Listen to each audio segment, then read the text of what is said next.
नमस्कार, आप देख रहे हैं मीडिया हलचल और मैं हूं आपके साथ पूजा यादव। उत्तर प्रदेश में होने वाले विधानसभा चुनाव को लेकर एक सवाल सबकी जुबान पर है। सवाल ये कि समाजवादी पार्टी के साथ में कौन कौन सी पार्टियां इस बार गठबंधन में होंगी।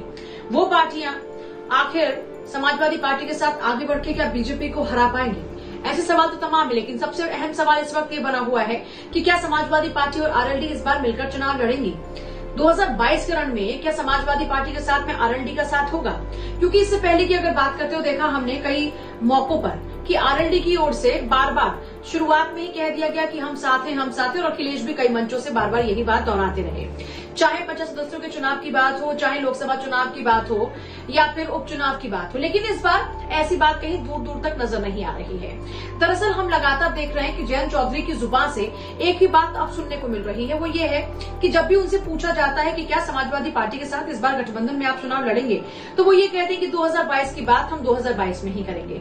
अब 2022 के चुनाव में जब कुछ महीनों का वक्त बाकी बचता है, ऐसे में जयंत चौधरी के ये अल्फाज जाहिर सी बात है इस ओर इशारा करते हैं कि दोनों के बीच में बातचीत बनती हुई सी अभी नजर नहीं आती है। ऐसा हम इसलिए कह रहे हैं क्योंकि जयंत चौधरी का जो इस वक्त ये कह लीजिए कि उनका जो रुख है, जो रुझान है, उससे ये समझ में आता है कि हो सकता है कि वो चाहते हैं इस बार के हालातों को देखते हुए कि गठबंधन के तहत उनकी सीटों को बढ़ा दिया जाए, और यही वजह है कि शायद ये प्रेशर पॉलिटिक्स में वो काम कर रहे हैं। तभी वो 2022 की बात 2022 में करने की बात कह रहे हैं। अब देखिए सबसे बड़ी बात क्या, सबसे बड़ी बात ये कि वो ऐसा कह क्यों रहे हैं। ऐसा कहने के पीछे कई वजह है। दरअसल पहली वजह यह है कि जयंत चौधरी को यह लग रहा है कि किसान आंदोलन के तहत उन्हें इस बार वेस्टर्न यूपी में अच्छी खासी बढ़त मिल सकती है।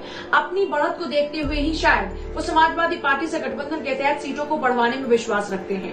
यही वजह है कि अब उनकी जुबान से कुछ बदले बदले से अल्फाज सुनने को मिल रहे हैं। एक और खास बात आपको बताते हैं, एक तरफ जहां जयंत चौधरी स्थिति को स्पष्ट नहीं कर रहे हैं, वहीं दूसरी तरफ उन्हीं की पार्टी के राष्ट्रीय जो सचिव हैं अनिल दुबे, वो ये कहते हुए नजर आते हैं कि वैचारिक तौर पर पार्टी साथ है, सैद्धांतिक तौर पर भी साथ है, लेकिन हाँ सीटों को लेकर अभी बातचीत होनी बाकी है। यानी एक बात तो समझ में आ रही है कि पूरा का पूरा मसला इस वक्त जो चल रहा है वो सिर्फ और सिर्फ सीटों के बंटवारे को लेकर चल रहा है। ऐसे में अब बहुत खास ये हो जाता है कि समाजवादी पार्टी के मुखिया अखिलेश यादव का इस पर क्या रुख रहता है, क्योंकि इससे पहले देखिए जब उपचुनाव की बात करते 2018 का उपचुनाव आपको याद होगा, जब तबस्सुम हसन जो महागठबंधन था उसके तहत चुनी जाती हैं। यहां तक कि पिछले कुछ चुनावों की बात करते हैं तो दोनों ही साथ साथ नजर आए।